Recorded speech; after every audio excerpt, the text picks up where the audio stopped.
Senator McConnell was expected to release his full draft plan for what the Senate Republicans, with the tacit support of the White House and House Republicans, want to do as the big phase 4 legislation. Now, the Democrats, of course, passed the HEROES Act. I think it was 8 weeks ago now, Drew. It's been a long time. Yep. It was, I think, around Memorial Day. And instead, what happened is McConnell raised every week, each Senate caucus does a big lunch meeting where they discuss everything with just members and a small number of staff. I think when I was in the Senate, I got to attend that lunch once. It's, basically the equivalent of where all the, imagine a frumpier version of the Illuminati. That's basically what that meeting is, where they can talk about things freely. And what apparently happened at that meeting is that McConnell's plan was panned. He was informed he does not have much support for this. There was not a consensus around the bill. So what happened is they had to scrap all their plans for releasing it. And we'll go through the various pieces of it. And the hope was, okay, they can get a deal probably internally to the caucus later in the week, which they were told when White House Chief of Staff Mark Meadows and Treasurer Kevin Mnuchin met with Nancy Pelosi and Chuck Schumer the same day to start negotiations, that they have to have before negotiations can start with the Democrats. The Democrats will not negotiate until they know what the firm offer from Republicans is, because they don't want to be trying to negotiate against a moving target.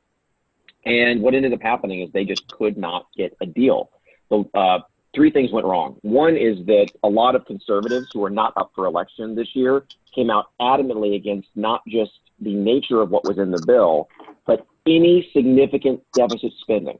Rand Paul accused a lot of the Senate caucus into the press of being Bernie Bros, saying he was shocked by the amount of money being spent on this bill, is $1.3 trillion. Ted Cruz came out also against any kind of, I believe what he called socialistic spending. And you also have the problem of the moderates saying this is not enough. We need more support for our communities. These are in particular the moderates who are up for election this year: Cory Gardner, Tom Tillis, Susan Collins. And the third thing that went wrong is apparently the president flipped out at some version of the press reporting of the deal, and that they had to then appease him as well by changing the contours of the bill.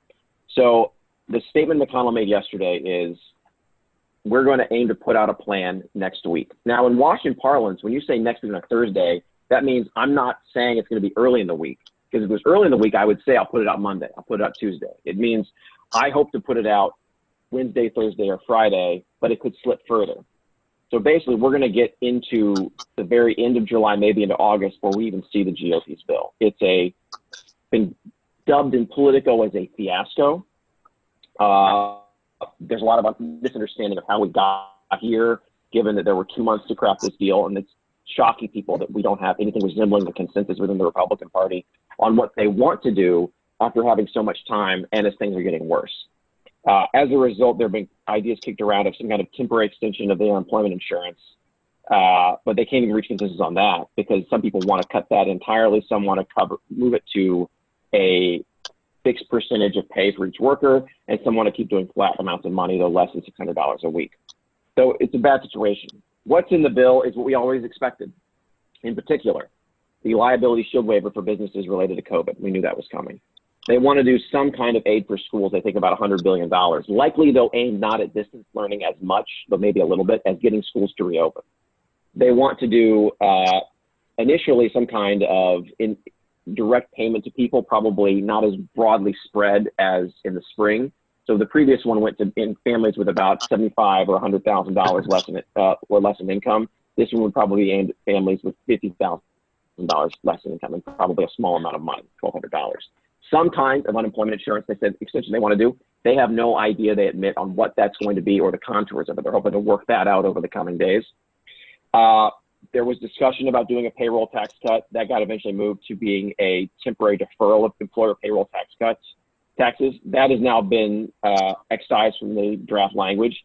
Instead, what they want to do at the urging of the White House is increasing the deduction for businesses to deduction for meals for businesses to use, basically. So if you go to a restaurant, currently you get 50% deduction on your meal if you're going to a business lunch. The White House wants that moved up to 100%.